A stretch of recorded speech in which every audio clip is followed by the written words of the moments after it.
Hello and welcome to Nerdarchy. For nerds, by nerds, I'm Nerd Steve, and tonight I'm joined by this fine nerd. Nerdarchy Ted, how are you doing this fine and lovely evening, sir? I'm doing good, ready to rock and roll and talk about some barbarians. Indeed. Well, before we get to rage, people can't hear me, right? Probably. So I busted out and read Barbarian today. Actually, did something productive on my break instead of just sitting there shoving food in my face. Ugh, the breaks are so short. There's not much time for much else. So yeah, I also read Barbarian today, although I did it leisurely at home, not at work. So I gotta say, reading it whole cloth, I was kind of impressed. Um, to me, this is the first thing of taking, the new player's handbook, and while I didn't side by side it, I knew I was a little frustrated that it took away brutal critical. Yep. Um, Well, let's kind of like go in order then. Like so, sure. um, I guess the first thing is they unified everything. All the subclasses you have. I believe they all have four subclasses. They all get them at third level, so that the and just the straight up organization of the book is is much better so far than 2014, which I mean, it's to be expected. They're professionals. They've been dealing with this edition for 10 years. So, like, even if you don't like the content, the one thing that I have to say is the organization is a lot better and it's much easier to use the book. Um, Actually, I did do some comparison to other things and I started right off with Rage and I found some differences. Hmm. Um, One, it no longer calls out specifically melee based strength weapons for your rage damage. So if you Right. chuck a hand axe, you can do that and you can do the damage with your Yes. which is cool. One of the things that always frustrated you couldn't build a ranged barbarian. Now I don't expect them to use a crossbow, guns, or bow, but throwing shit definitely seems kind of a barbarian thing to do. Right. The other thing, taking damage no longer extends your rage. And also your rage ends every round, essentially, unless you do one of the things that keeps it going. Right. And which is, either Make an you attack roll. make an And attack make roll. an attack roll. You force an enemy to make a saving throw, or you can use a bonus action to extend it, Yeah. which I love that aspect. And it's And even better because your it rage lasts 10 minutes instead instead of of a a minute. minute. Yes. So you may in theory, like if you're doing a dungeon run and you're going from room to room, like that's 100 rounds. So like you can extend your one rage for several combats. Yep. Like if you wanted to, at the low cost of your bonus action. Yep. So I figure we'll just go over things that have changed and are different. If you're new to D&D and this is your first experience with us and D&D, I'm sorry, this isn't because we're not really going to go over what was done we're not going to go over this whole cloth. We just want to kind of compare it to like the things we like, what we like about it, what's changed, what's different. So the other thing is you get weapon masteries because you're a martial class. They all get them. You start with two, goes all the way up to four, and you can change them out after a long rest. And you basically it's kind of like you train with a new weapon for a little bit, go through a couple of weapons katas, and you're good to go. New weapon mastery. Indeed. Second level, they changed the wording on danger sense. So now something that you can see, it's are you incapacitated? No? Great. You have advantage on dex saves. Oh yeah, I completely missed that part.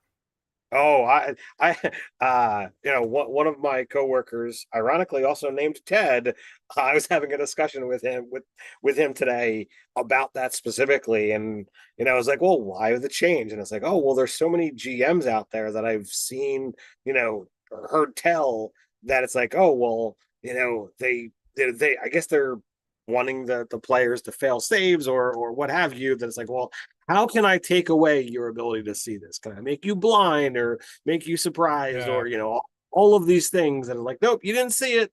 So now it's not a question. Got Uh, incapacity advantage. so I guess one of the other things, and if I'll pull things out, you can point out things I'm missing. So primal knowledge used to be something as an optional rule in Tasha's. It's no longer optional. Just means at third level you get to take another skill from your skill list. But also while It's raging, so much better than well, that. yes, while raging, you can use your strength modifier for acrobatics, intimidation, perception, stealth, or survival. You just see so much harder with your muscles, I guess. I am so strong. You are terrified and Yeah. will hide as well. I don't know. Well, yeah, rage is a supernatural ability. It's fueled by your strength. I guess that's it. So to be fair, let's dial it back, and get into what they actually talk about with rage. In the flavor text, it's not just, oh, I'm angry all the time. It's a some barbarians personify their rage as a fierce spirit or revered forebear. Others see it as a connection to the pain and anguish of the world, as an impersonal tangle of wild magic, or an expression of their own deepest self. For every barbarian, their rage is a power that fuels not just their battle prowess, but an uncanny reflexes and heightened senses. So it's that connection to the wild world, the untamed power of the universe or multiverse or whatever you want to call it. So it is the heightened senses that get into survival and perception, and your connection to it is not like, oh, my muscles make me see better, but it's that that connection strengthens, thus allowing you to add that modifier, i.e. your connection, into those things you already know how to do. So I like that. I'm totally down. It again, like, yeah, something that you kind of pointed out previously is, the power creep is just creeping along. Uh and that, I guess, that's just another, extension of that. Sure. Uh so the next thing I jotted down was instinctive pounce. Yep, I Because like it that. because it was an optional feature before. Mm-hmm. So now when you rage, you can move uh half your speed as part of that same bonus action. So by this level, you've already gotten your fast movement, as long as you're not wearing heavy armor. So, for that round, you've got a 60 movement, 40 for your regular movement, plus another 20 from, your instinctive pounce. So I guess the next thing is where we get into the really fun stuff. As you mentioned, brutal strike. Like at first it was like, oh, they're losing brutal crit. This replaces brutal critical, but it is actually way better than brutal critical. I completely agree. When I was reading it, I'm like, oh wow, I feel like such an idiot for like, oh, I don't add an extra weapon damage, when I crit. Yeah. Now, oh, I feel like adding extra damage to this strike because I'm raging and because I can. I'm like, oh, But this is very barbarian. I love so this. the caveat is anytime you use reckless strike or reckless attack, you can choose not to take advantage. And as long as you don't have a disadvantage on the attack you're making, you can use brutal strike, which does an extra d10 of damage, and you get to choose an effect. Um, and you have two different effects that you get to choose from. One's a knockback, and the other one, one's a knockback, and what is the other one? The other is, sundering blow. So the first one is staggering blow. No, Uh, you the at ninth level you get forceful blow and hamstring blow. Yes, you're Staggering, correct. staggering blow and sundering blow come later. Yeah. So forceful blow is you just push them back 15 feet, and hamstring is you slow them by 15 feet. But again, now you're getting control effects as a barbarian and doing extra damage, which barbarians do. At Right. 13th level, you get staggering blow, which the target is disadvantage on the next saving throw it makes, and it can't make opportunity attacks until the next turn. this is great if you're trying to, I don't know, assist the wizard. One, in helping them get out of the way, and two, making the this creature more vulnerable to their spells. Sundering Blow before this next start of the next turn. Your next turn, the next attack roll made by another creature against the target gains a +5 bonus to roll. You can't stack those. So now, like, the Barbarian is, basically, buffing and debuffing at the same time. So you have a lot more interesting options in addition to you're doing more damage. But at 17th level, you do 2 die 10 instead of one, and now you can choose two effects instead of just one. Yeah, I was kind of in awe of reading through all of these things. This really ratchets up how much extra the Barbarian is going to be throwing on top of everything that's there. And to me, I really feel, while it's still nice to be able to be like, okay, the Barbarian wants action surge, like, knowing that you would be pushing these things even further up the chain to get to them, like, no, man, I want to be able to get these things that much faster. Yeah, that's, again, the only problem is it's like you got to be pretty high level before you get to do these really fun things. Sure, sure. But it is an improvement, right? I think these are cooler. You're concerned about power creep? Yep, it's happening. Uh, Relentless Rage got a lot better. It used to be it would drop you to 1 hit point. If you made the saving throw, now it's twice your level instead. I feel like this ability will pair really nice with Boon of Fortitude and Boon of Recovery. Yep. I was definitely thinking about those kind of things as well. And being able to make a con save, that's going to be the Barbarian's forte. So I think this is definitely going to get a lot of use. But it doesn't stop there, because at 15th level they get Persistent Rage, and it's basically like you don't need to do any of those things to keep raging. You just do, and it lasts forever. Not just 10 minutes. You use your rage and you are always connected until you feel like not, or you go to sleep. Yeah, Persistent Rage, when you roll initiative, you just regain Oh, I'm all your rages. oh, sorry. No, it's not forever. It's for 10 minutes. You don't need to do the other things. Yes. Um, it only ends if you become unconscious. It only ends if you Uh, become unconscious, and you know at the begin when you roll initiative, if you can choose to regain all your rages, which is awesome because now instead of maxing out at 4 rages a day, you max out at 8.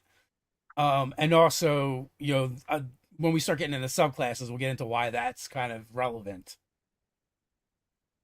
Primal Champion used to be it's still the same. The only difference is you used to max at 24, and now it maxes at 25. That.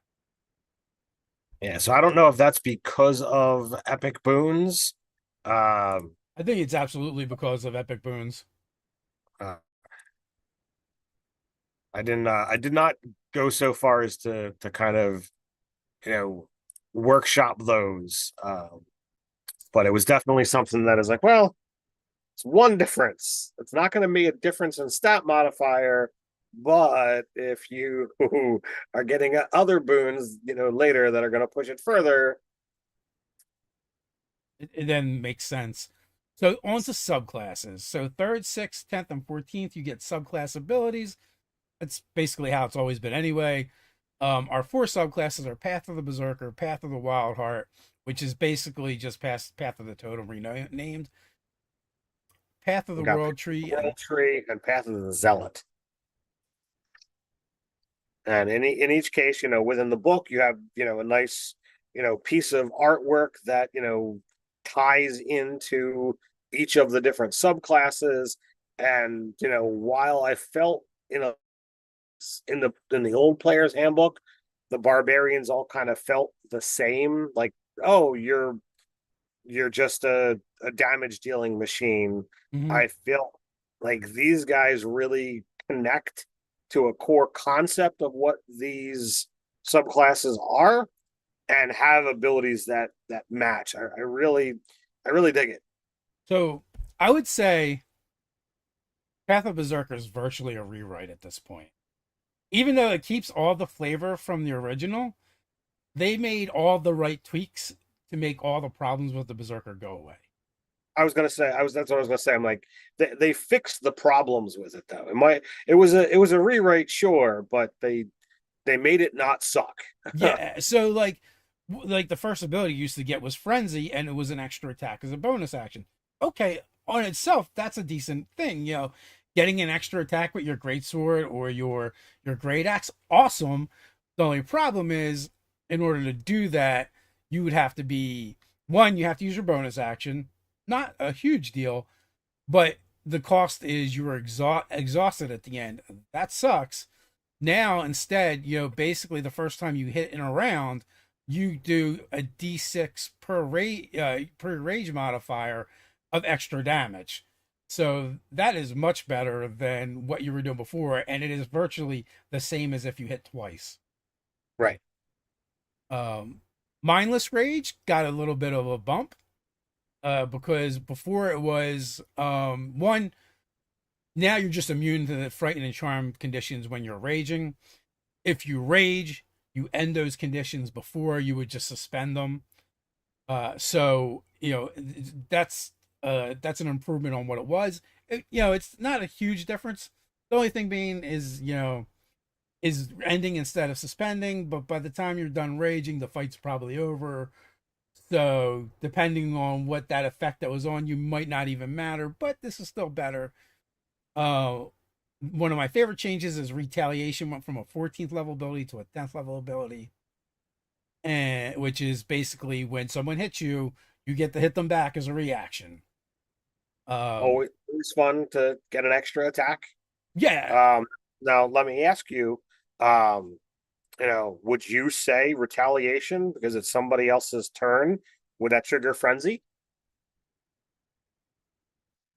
no, because I think it's worded that the first time you attack on your turn, I Oh, would because have if to you use let's see, I would have to yeah, see. let's say you hit on your turn. You're yep. Yeah, they seem to have caught a lot of that stuff.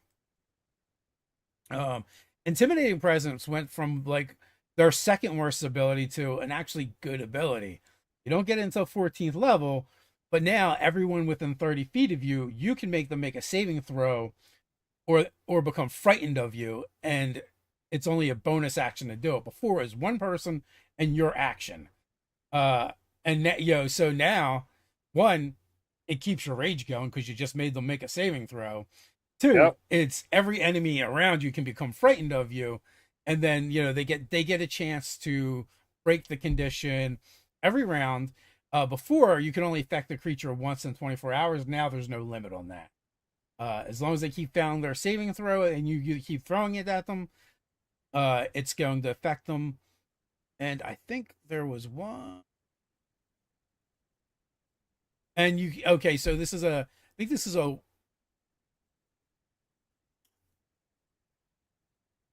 this is an ability where you can expend your rages to use it after you're out of uses. Yep.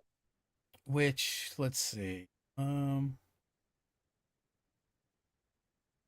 yeah, so you can only use this feature once per long rest, but you can expend rages to use it again. So now you got, now you get a lot of times with the barbarian, like the way we play, like we would hardly ever use all of our rages, I think. It was very rare that that would happen. And now because you have that ability that gives you your rages back, and also you have other ways of expending it, I feel like it's a more fun resource. And also I just like when they let you power other things with your resources, Yes. instead of just like doing the one thing with it. I love that particular style. Anytime a class gets a resource and you have something else to do with it, it is a major thumbs up to me. Next up is Path of the Wild Heart, which used to be Totem. Level 3, you get the ability to do beast sense and speak with animals. but you can only cast them as rituals. And obviously, wisdom is going to be your spellcasting modifier for it. And that's Uh, exactly the same as 2014.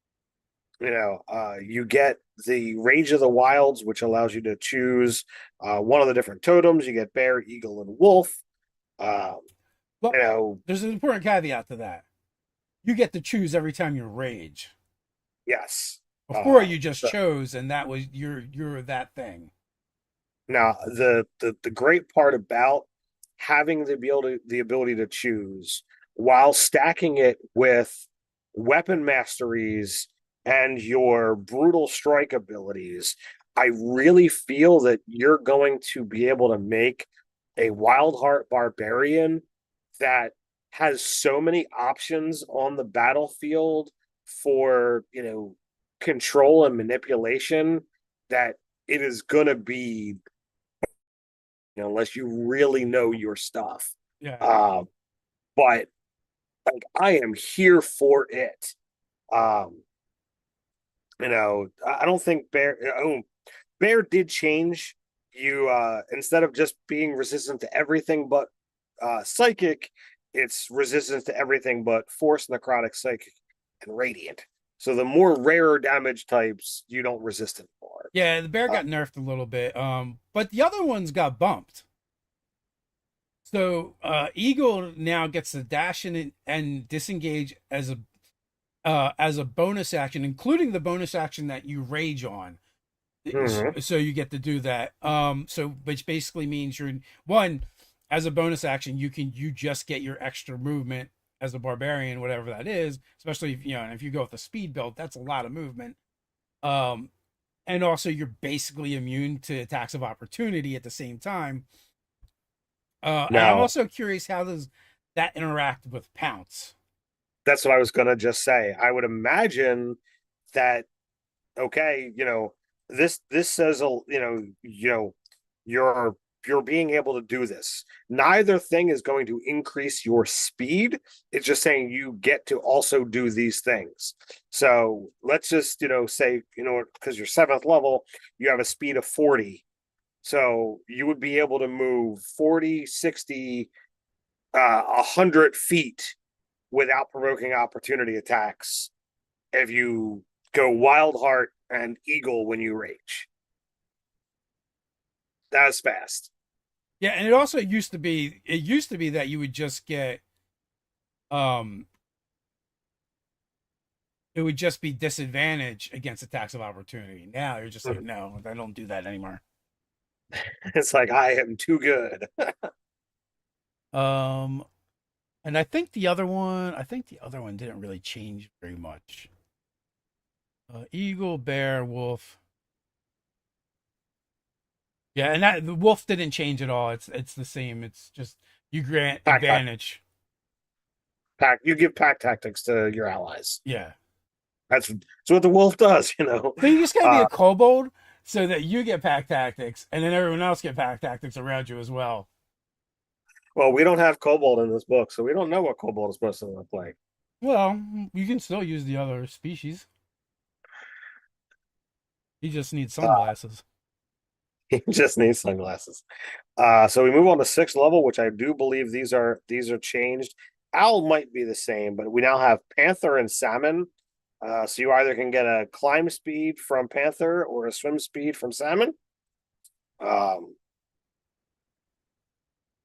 Well, and Al gives you dark vision, 60-foot dark vision, or extend your dark vision out 6 feet. Now they're all one. They all used to be the same animals. And Eagle just was the one that would let you can see fine detail up to a mile, mhm. and you dim light didn't affect you. Now like that's kind of been replaced with, well, you just straight up get dark vision and or extend your dark vision, and these you can change with a long rest. And yeah, they're so basically the sixth level abilities completely reworked, and also again, you know, they're really leaning into the versatility where you know where you always kind of get to choose and change things, which I always had like mixed feelings about that. I know I'm probably in the minority though. Nature Speaker is the same. It's commune with nature. And then Power of the Wilds, choose an option every time you rage. So again, we're getting those options. Rename to Falcon, Lion, and Ram. And a lot of them are the same, but with less restrictions. So like Eagle used to give you a fly speed that only lasted the round. Now you just have a fly speed as long as you're not wearing armor. Uh, and then which one was it? One of them, I think it was I think Bear was like gave disadvantage if they didn't attack you, and then there was immunity to that ability if you were immune to the frightened condition. So that restriction's gone, and now Ram probably replaces the Wolf, which is basically as part of the attack action you can knock someone prone. Before it was a bonus action and you can knock them prone.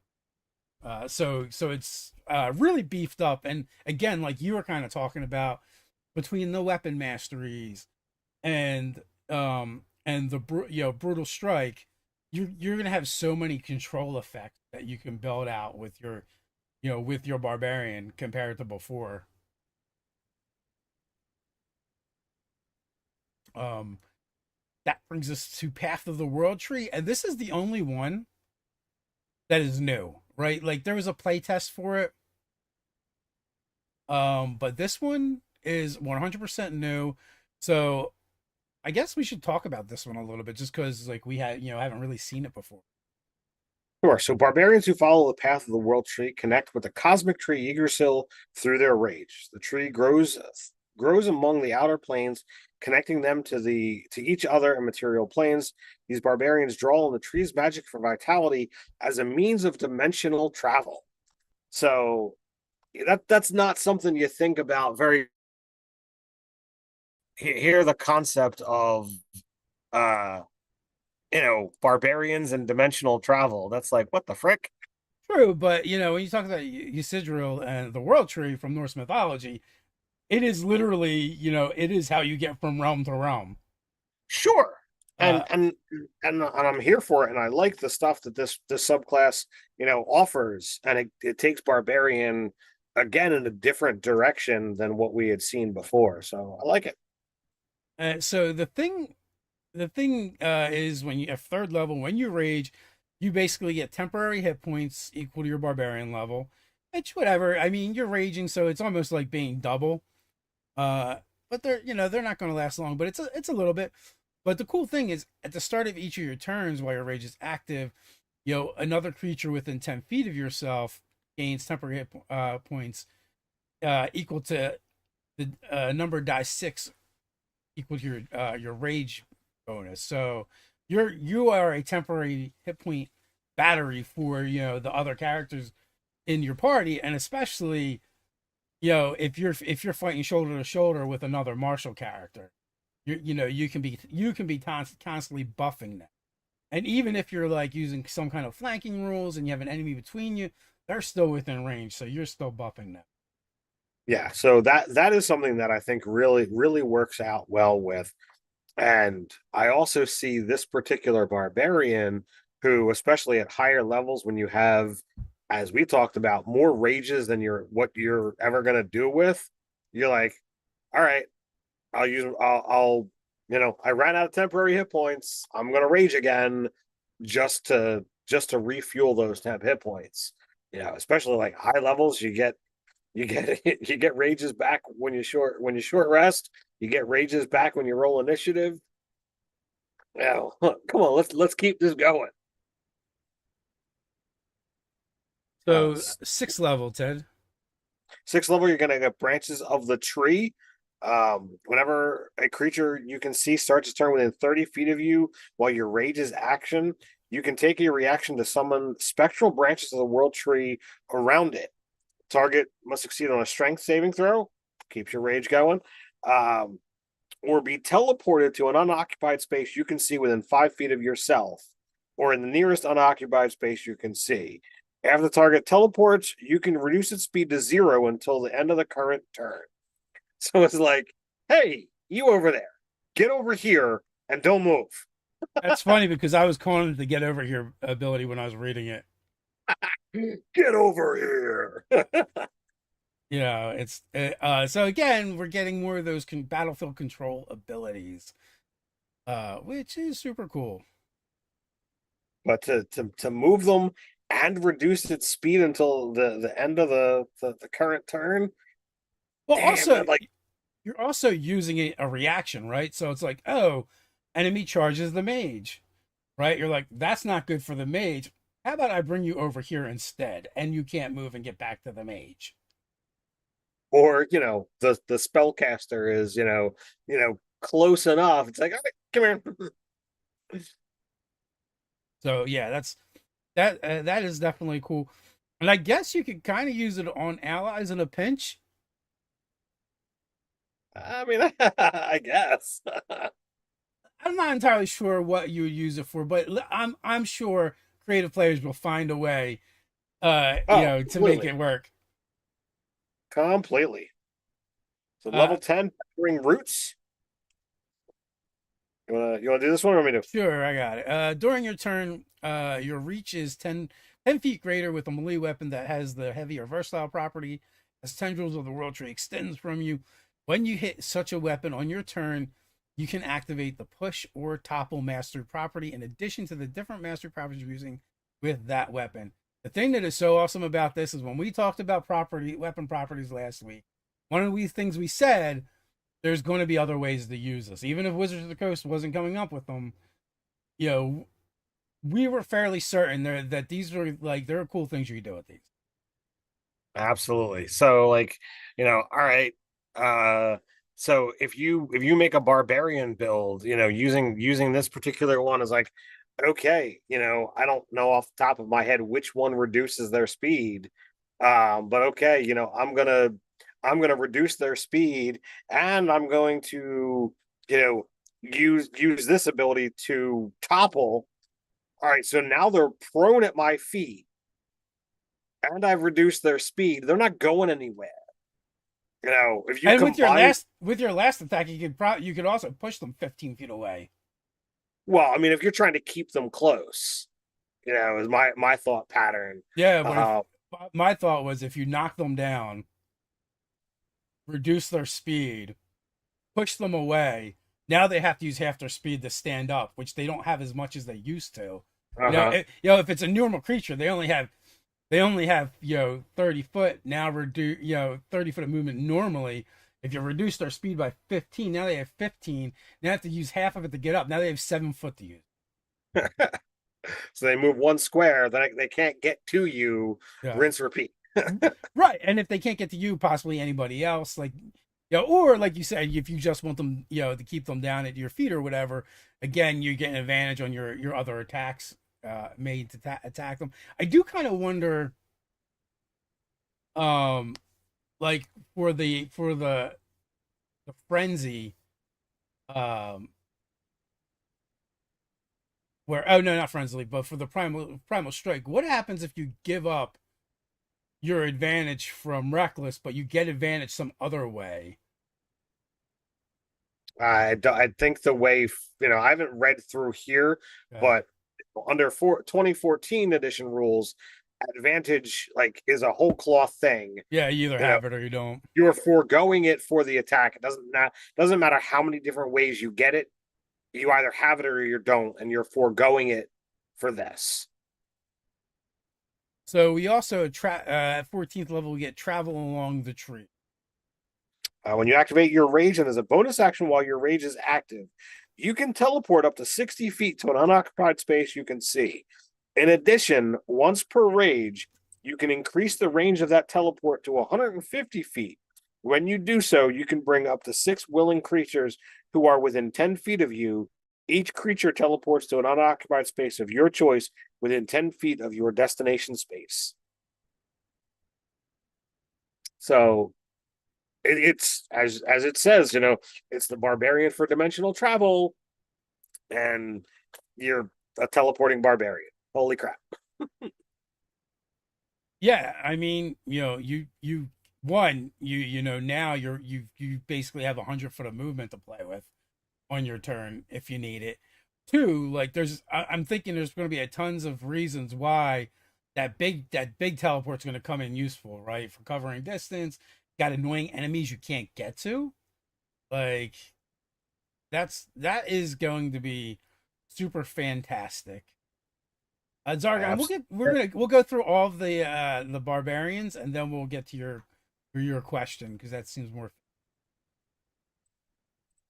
All right, so last is the Path of the Zealot, which this is like the fanatic or the religious barbarian. Yeah. Uh, yeah, it's like, oh, you receive, boons from a god or pantheon. Um, they experience their rage as an ecstatic episode of divine union that infuses them with power. They are often allies to priests and other followers of their god or pantheon. So I believe the first level or the third level ability when you first get the subclass is basically the same. Warrior of the Gods is way different though. So Warrior of the Gods, you used to get and just Divine Fury is you just do extra damage uh with your first attack or first creature you hit basically. But Warrior of the Gods, it used to just give you a discount on Raise Dead when someone would cast Raise Dead character, they didn't have to pay the material components. Doesn't do that anymore. Now you get pools of D12s that as a bonus action you can use to heal yourself with. And you get so many that you get to use, per long rest. It starts at 4, goes all the way up to 7. But, basically it is almost like healing hit dice. And I'm pretty sure there are definitely some epic boons or some other things that will kind of enhance that as well. Oddly enough, like I kept going to like the healer origin feat with Mhm. Barbarian, going like, some of this there might be some synergy here. Indeed. So sixth level, you get Fanatical Focus. Once per active rage, if you fail a saving throw, you can re-roll it with a bonus equal to your rage damage, and you get to, you have to use the new roll. I'm not really fond of, that particular mechanic of, oh, if you re-roll, you have to use the new one. Um, Yeah, but most of the time, like if you're re-rolling, it's because you failed. that's true. But before it used to be the same, only you did not get the bonus to Right. do it. And like my problem with that is the same as my problem with Indomitable Will, or is it no? It's Mm-hmm. just Indomitable. It's like Indomitable. you're using that on a saving throw you suck at. So the chances of you just failing again, they're not 100%, but they're pretty damn close most of the time. 10th level, you get Zealous Presence, So as a which, bonus action, you unleash a battle cry infused with divine energy. Up to up to 10 creatures of your choice within 60 feet of you gain advantage on attack rolls and saving throws until the start of your next turn. And once you do it, you can't do it again until you finish a long rest, or you can use one of your rages to do it again. right, which that's changed. That's the only change from the other version. The capstone ability for Zealot Path of the Zealot is Rage of the Gods. Um, it used to be called Rage Beyond Death, and basically what it used to do before is even though you're dead, you can keep fighting, but at the end of the fight, if you don't get your hit points back somehow, then you're just dead, right? You basically get to finish the fight. Now it does a bunch of other stuff. When you activate your rage, you can assume the form of a divine warrior. The form lasts for a minute or until you drop to 0 hit points. Once you use this feature, you can't do so until you finish a long rest. While in this form, you gain the following benefits. Flight, you have a fly speed equal to your speed and it can hover. Resistance, you have resistance to necrotic, psychic, and radiant damage. Revivification, when a creature within 30 feet of you would drop to 0 hit points, you can take a reaction to expend a use of your rage to instead change the target's hit points to a number equal to your barbarian level. So this is a vast improvement upon Rage Beyond Death. I completely agree. Like I said at the beginning of this, I feel that uh, each of these subclasses kind of approach barbarian very differently. They play differently, just based off of us, the read through today.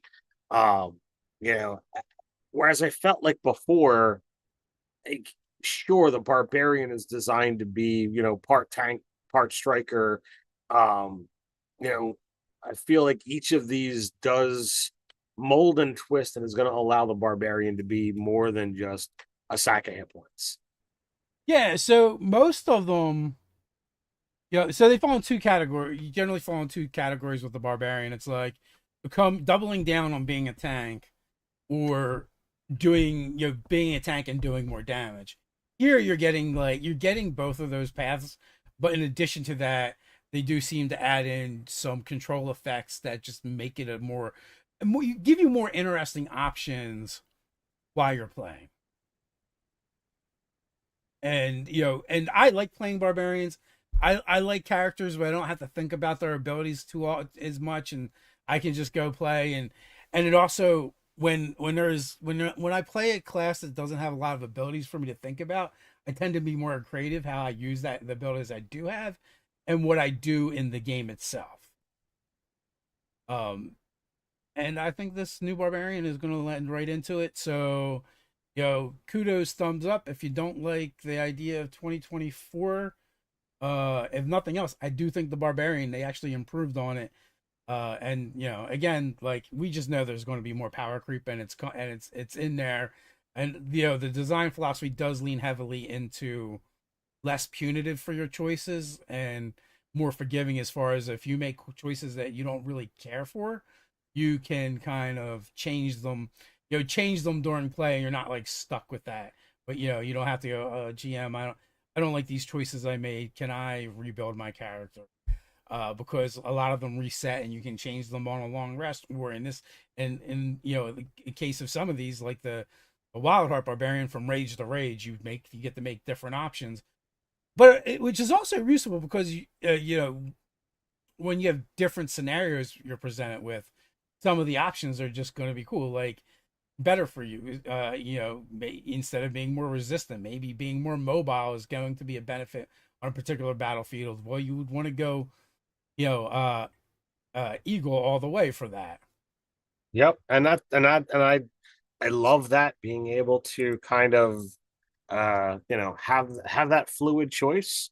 I see barbarians being very very tattoo heavy, and Wild Heart, I feel like you could kind of go in that direction where I'm like, oh well, you know, before, like, oh, it's all bear all the way. Yeah. And you could make someone who's got a very Ursine themed thing, where here I feel like, no, you're connected to all of them, and you can literally, oh well, like, if you wanted to flavor your character, you could literally be like, okay, well, I'm going to call upon this, and you literally are touching the tattoo to activate your magic and do the thing. And while it doesn't change anything that's happening mechanically, visually the impact of what you're doing is different based off of how you do it. And not, I've watched, like, the Beastmaster movies and TV shows, and other things that have a very similar aspect, and those all fit into the Wild Heart barbarian. I feel like you could definitely do some of What was the cartoon, where he's like, Eyes of the Eagle? that. Oh geez, I don't I remember. feel like I feel like the someone in the chat will probably get it. Probably sorry. I feel like the Wild Heart has a lot of that going on. The World Tree. I was also thinking, like, that 10th level ability where they get to add the reach. Mhm. Bugbear and reach weapons are going to fit really nicely with that. If Bugbear still have that, once they get redone. Yeah, I mean, they probably will. I mean, they even as it was presented, it just lets you reach further. And I did have a character using Path of the Giant and a Bugbear that let them attack like 30, 35 feet away with a melee weapon. And that's what you kind of get into with that, as it is, if nothing changes. So, Zargon wanted to know which of these barbarians are you looking forward to weaponize as an NPC against your players? Oh, I mean the the world tree being able to like teleport around the battlefield, that's not them casting a spell, they just move. Um, is I think really freaking dangerous to be able to bring that to bear against your spellcasters who don't want to be in melee combat with Yeah. something like that. Uh but like I think any of them are really freaking amazing. Like to me, to weaponize the wild heart seems to be the least on my chain on my list, because like they have so many RP things related to it that that's there.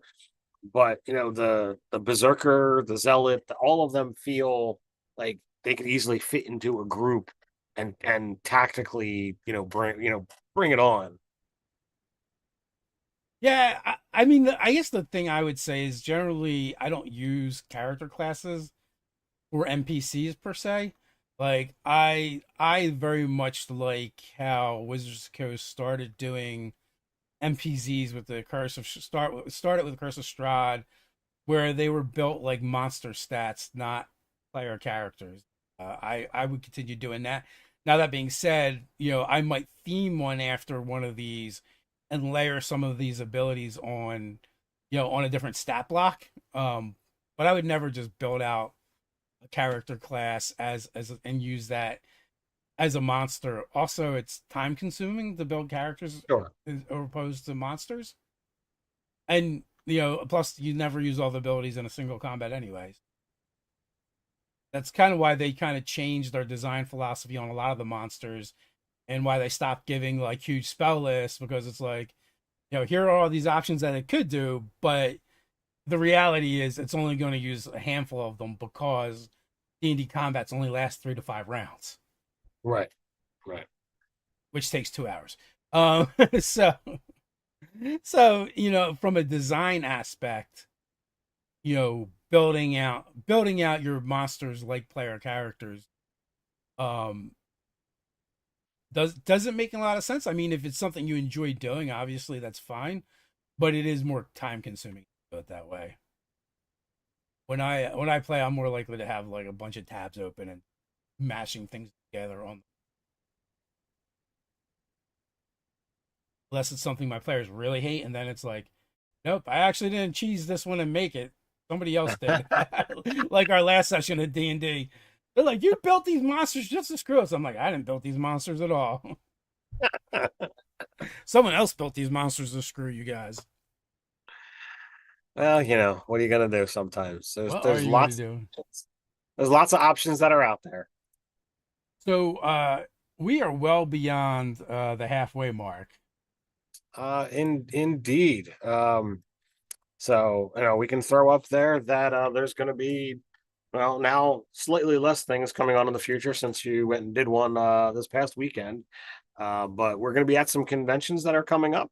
Uh So if you're headed to either PAX Unplugged, or you're interested in Page Two, Philadelphia Area Gaming Expo, Dave and I will be there.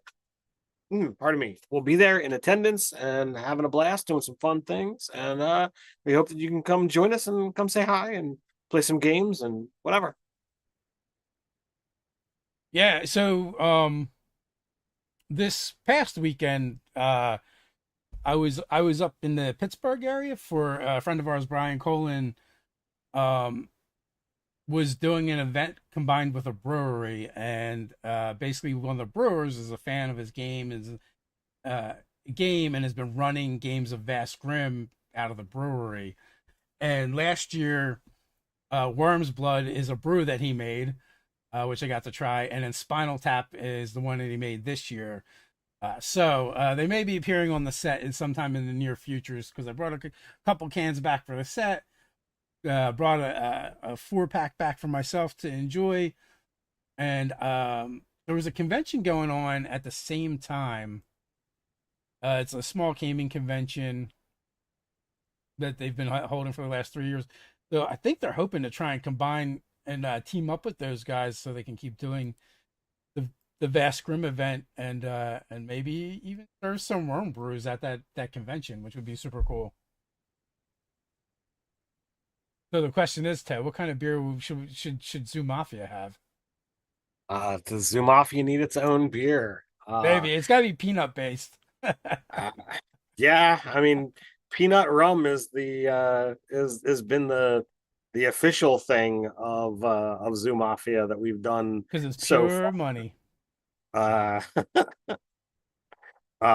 but I mean, legitimately, I have no ability to weigh in on anything beer related because I got no experience. I'm not a beer drinker, so Yeah. that would have that would have to be your thing.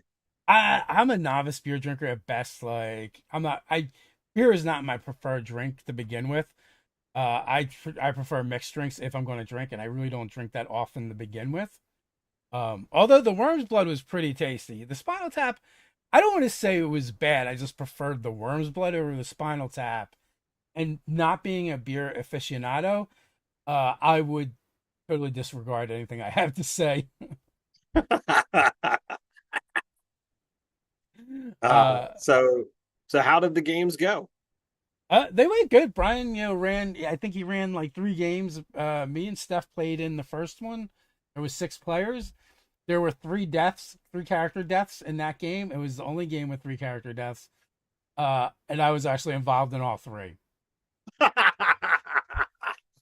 Were you an evil character again? So No priest?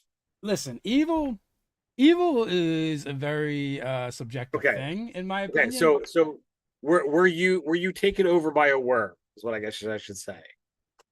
No. I wasn't.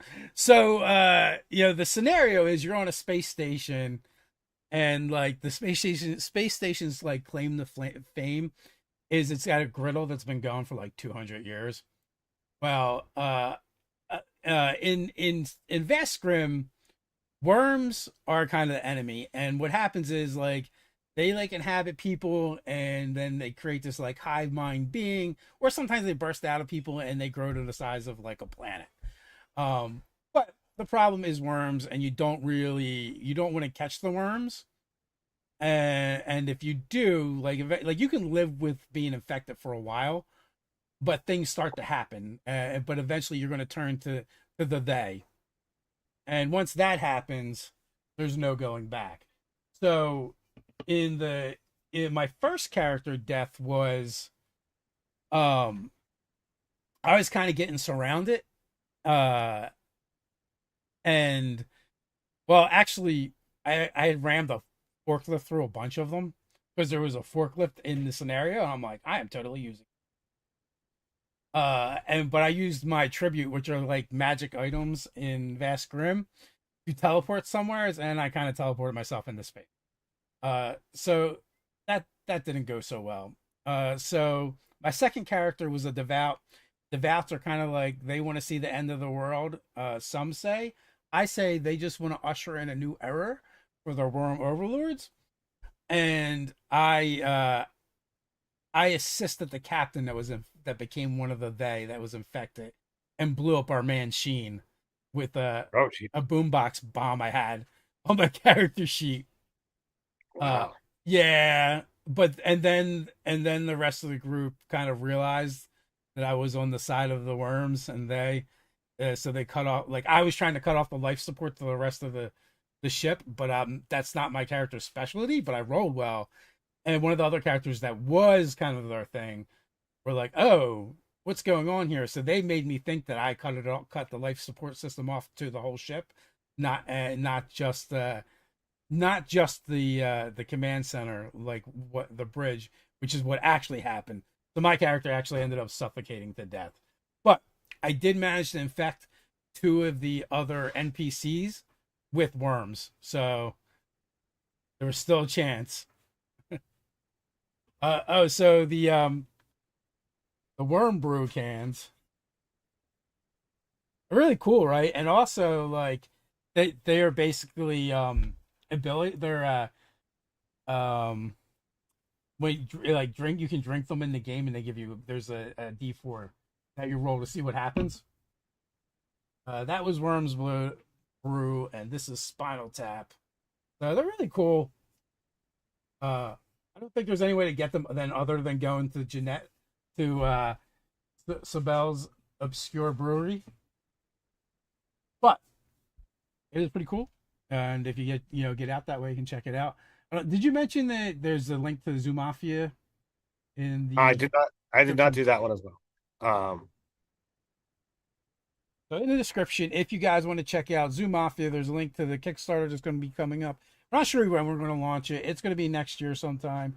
We're trying to figure out the right strategy to get as many eyeballs on it without within our budget right now. So we're definitely going to relaunch it. We want to make this game happen. Matter of fact, Brian Colin is going to help us redesign the look. Um, so we'll be presenting that to people in the near future so they can see, what direction we're going in. So I'm really happy about that. But if you want to follow along and see what's going on, you find that link in the description as well. If you want to download the quick start rules, you can get them over on our Discord. If you join the Nerdarchy Discord, there's a Zoo Mafia channel. You can get it from itch.io, Drive Through RPG, and also the Nerdarchy website, which Ted has recently been posting up some new articles over there, so you can check those out as well. I believe you're writing articles about D&D. Mostly D&D and what have you. I I've been fairly, fairly active. I'm not able to do a post a day, but I'm trying to do like at least 3 a week. I've done some out of the box encounters, and I took your challenge in regards to the double weapons, and I'm pretty happy with the mechanics that I came up with to use them. I decided to unify them under just a blanket umbrella of uh, double weapons. I incorporated them as initially a martial weapon, but you can take a feat to improve them. So you would basically, you can use them as either fighting with two weapons, or you can use it as versatile. And it does a die 6 damage with a primary, die 4 damage with your offhand attack, or a D8 versatile. It's not great damage, but it's included as a martial weapon. And they come each with two weapon properties, or two weapon masteries, which when you use them, you can choose one that you can use when you take the feat that I came up with, which is in line with the new the new feats. So it's a half feat. It basically ups the die to all of it. So do a die 8 for your primary, a D6 for your offhand attack, and a D10 as a versatile, and you would be able to use both weapon masteries associated with the weapon. Yeah, I imagine it's challenging to create them in a balanced way because the balancing factor in third edition was there were exotic weapons and it required a separate proficiency in that weapon in order to use it, which there's And nothing like that in 5e. in third edition, like if you took exotic weapon proficiency, I think you got proficiency with 3 of them. Yeah. Uh, which most people are like, I don't care about the other 2. I just want the one that I'm going to use. Uh, but I tried to find to be able to incorporate them from the very beginning of the game. So I felt lowering the overall damage that they could do, made it fit, the 5e aesthetic, while giving the option to power it up a little bit. Had it been if you want to use it for the 2014 version, I would say like you would just use a die 6, die 8, and die 6 for the primary and a die 8 for versatile, and it would go up to a die 8, um, you know, and then a D10, and I would just cut off the lower amount. But it looks like your offhand, fighting with two weapons in the current iteration is not as good as it used to be. While we mentioned power creep, that is one thing that they've dialed down. So my approach to these weapons and that feat takes all of that into account. Did you look at the double bladed scimitar at all for to see how that works?